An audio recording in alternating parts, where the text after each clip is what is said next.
दो बूढ़ी औरतों की कहानी। एक छोटे से गांव में दो बूढ़ी औरतें रहा करती थीं। एक का नाम जरीना था और दूसरी का हमीदा। दोनों की उम्रें ढल चुकी थीं, बाल सफ़ेद और हाथ कांपने लगे थे, मगर दिलों में कहानी और यादों का खजाना छुपा हुआ था। जरीना और हमीदा सारी जिंदगी पड़ोसन रही थी।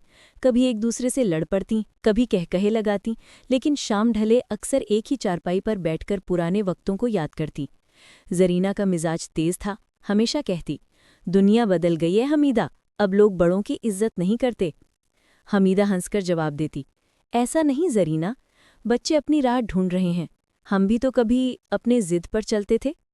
वक्त गुजरता गया, गांव के नौजवान शहरों को निकल गए, गलियां सुनसान होने लगी।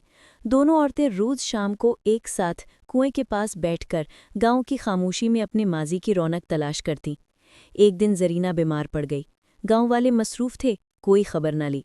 सिर्फ हमीदा रोज उसके घर आती, दवा देती, खाना पकाती और कहानियां सुनाकर उसकी हिम्मत बंधाती। जरीना ने आहिस्ता कहा, हमीदा, सारी जिंदगी हमने छोटी छोटी बातों पर झगड़ा किया, मगर असल में तुम ही मेरी सबसे बड़ी सहारा हो। हमीदा की आंखों में आंसू आ गए। वो बोली, हमने जो वक्त साथ गुजारा है वही असल दौलत है।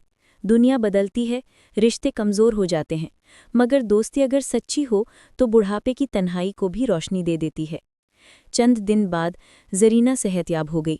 अब दोनों औरतें हर दिन को ऐसे जीतें जैसे तोहफा हो।